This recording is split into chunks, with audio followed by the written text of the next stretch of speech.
they do here. First and goal. Rodgers hangs in the pocket, throwing into a lot of traffic, and it's caught for the touchdown by. And as always, you can follow us on Twitter at First and Goal Pod. Follow the guys. Jay is at UPJ33. Dave is at Steak and Cheese. And the fantasy wonder man himself, Dylan, is at DylanBusby1. Email all your questions and comments to us at firstandgoalpodcast@yahoo.com, and you will make the show live during our mailbag segment. Again, that's firstandgoalpodcast@yahoo.com. Don't turn your back on the wolf pack. Don't turn your back on the wolf pack. 3, 2, 1.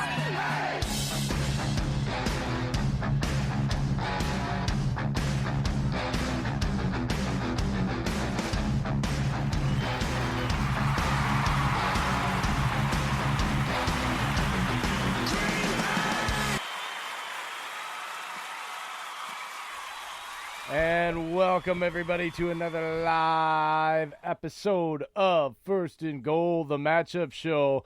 It is week 15. We are Packers, Bears, the 200th meeting in the 100th season.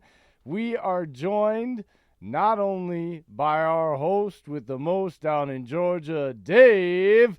We also have the co-host of the Hallas Hall Brawl and one of First and Goal's own. He's the Bears rep, the one, the only, the man, the myth, the legend, Austin.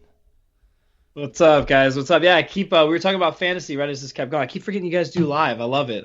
Ready to get going here. It's going to be a great week. I know. I love it. Well, right. You know what? I got to come out and go ahead and I know we did brag time, but not brag time like last time where we had build up your ego. Just give a shout out where people can follow you at and go ahead and get a quick little summary.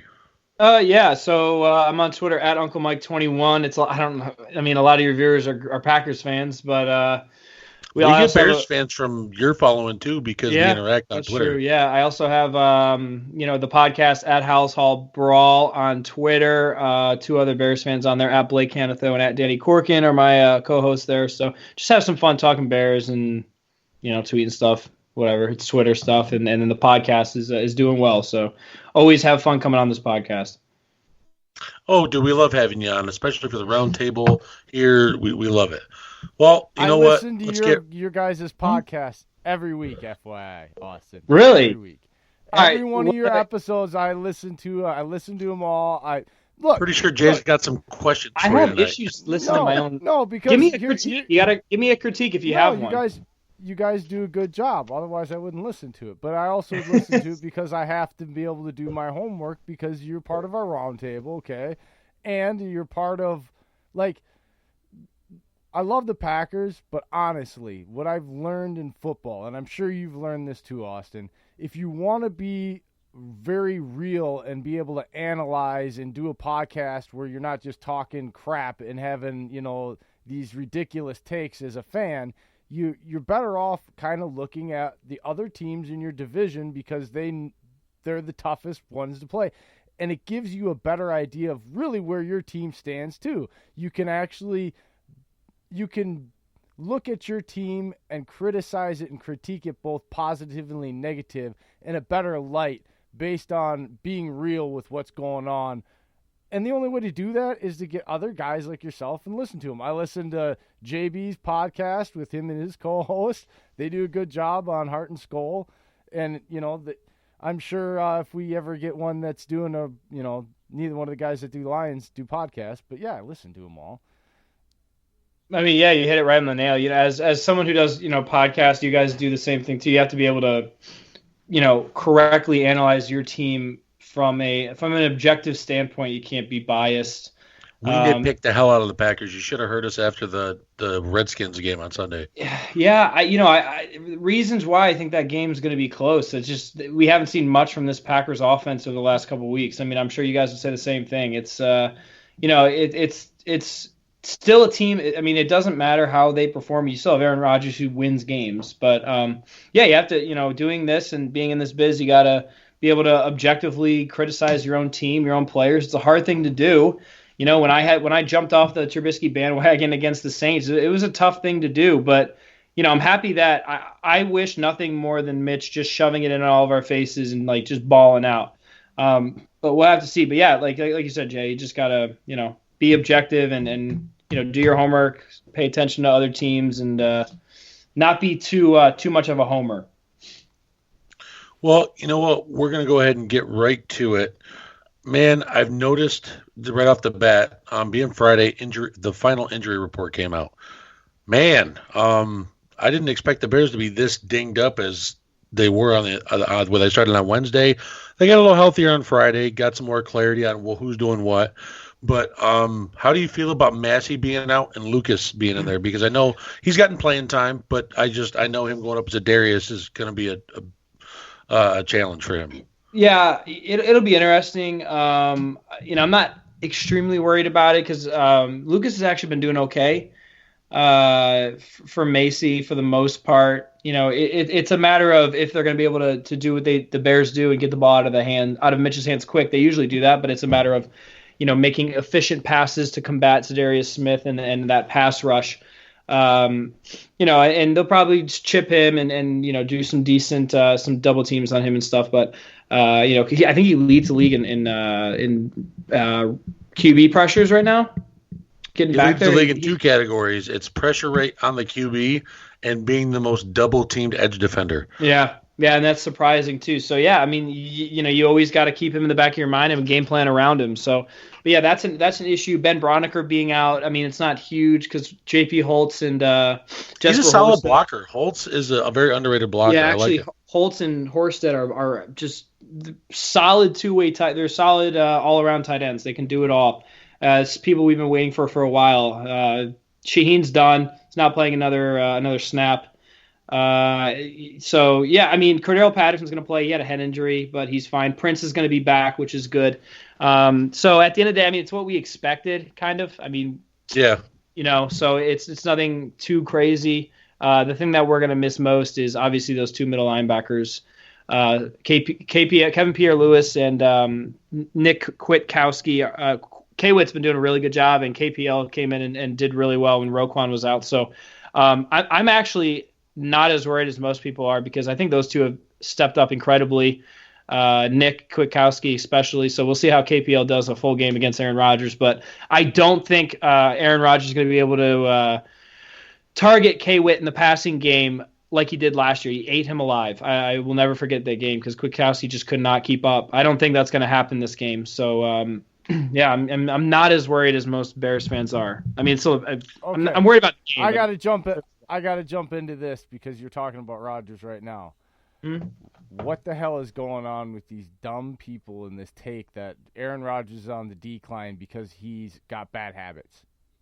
Like, there's a big difference between a quarterback on the decline at his age. It started a couple days ago, and it's with Dominique. It's Dominique Foxworth. He's a one-year player. Yeah, but Packer Nation has taken and run with it now too over the last couple days. Okay, and I'm trying to explain to people there's a difference between a quarterback in his physical decline and a quarterback that has bad habits. Okay, Aaron Rodgers has bad habits.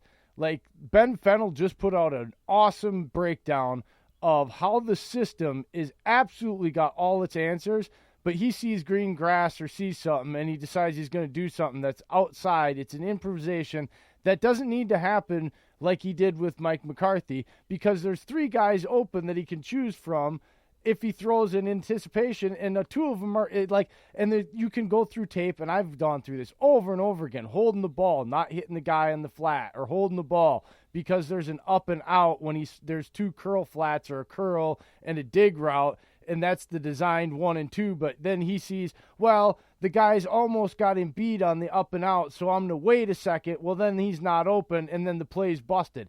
That's bad habits. Because when he plays in there, we see that he still makes these ridiculous throws like in Kansas City. Patrick Mahomes is, come on. Like, That's not a player in decline. That's a player that's displaying bad habits that has. I do think that throw was luck answers. real quick. Well, there's all kinds of different ones, though, dude. It's it's not stepping into throws because he has the arm strength and accuracy to do it off his back foot. It is bad habits.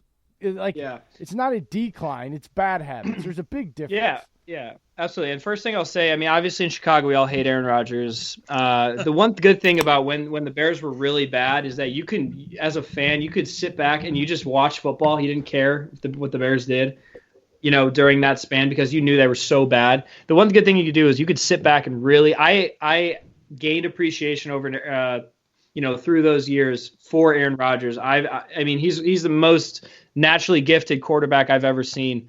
With what he's able to do, and he's still able to do it. I mean, if someone thinks there's someone physically declining, you can literally just look in New England because Tom Brady is always going to be Tom Brady, but he is physically declining. Like you can't stop that. You can watch him play. He's physically declining. I think he can still get it done at a high level, but you can just tell it's really catching up to him. But you look at someone like Aaron Rodgers, it's more, like you said, it's more the bad habits, the more trying to make a flashy play when the easy play is right in front of him. I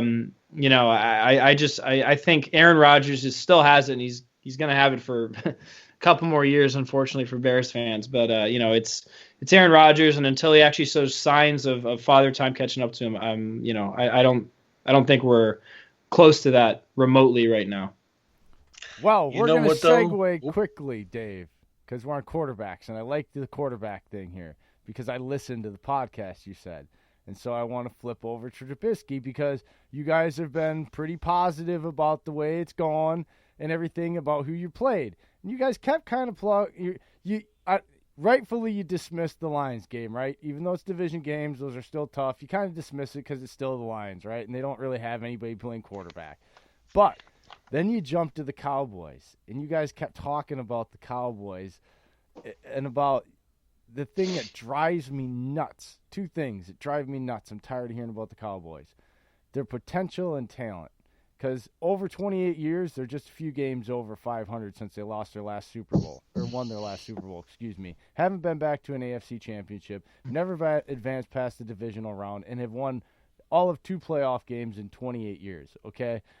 2, they're the number 1 offense in the league in yardage, in garbage time. They're 6-7. Their point differential is terrible. Their third down percentage is terrible. Their run pass splits and yards per play are terrible. All they lead the league in as far as number 1 offense is in total yardage, which is always in garbage time because they cannot get it done with all their quote-unquote talent. But games have to be played on the field. So, given that, what do you have to say about that take? I mean, it's a lot better than you guys gave them credit for, especially their defense. Their defense is. I'd say the defense. Stop the run. But I'm going to be honest. Even after that game, that first game of the year, I just still wasn't. I wasn't fully impressed. I mean, I knew they were going to win the division, but I still just wasn't. I mean, I wasn't like, okay, this defense is super good. I thought we just suck on offense. It's the same thing that we saw last year. I mean, and it's just rust. They look horrible. But going off that talent thing with Dallas, I don't know. It's a tough thing. They have a good defense. They have a solid defense. It's obviously sputtered here and there. The big difference in that game, the Bears and Cowboys game, I was there on the 50-yard line. I had great seats. My buddy had season tickets. It was an awesome experience. And, the difference was Mitch just if a play broke down, he used his legs. And that's something that he did last year. He's not doing this year. He ran 10 times for 96 yards, something that just we haven't seen in a while. And with that, he was able to pick up first downs. He was able to save broken plays, ran for a 22-yard touchdown to end the game, to put it on ice. There was just a huge difference in that team's play that game. And, it was really good to see his confidence rise. I know that offense is going to be rolling now into Green Bay with really high confidence. But with your point on Dallas, I don't know what it is, man. I mean, they're healthy. They've got the I don't know how to say it. They've got the talent. It's just like I I don't know if it's Jason Garrett or what it is, but I mean, if they get it clicking, they're a dangerous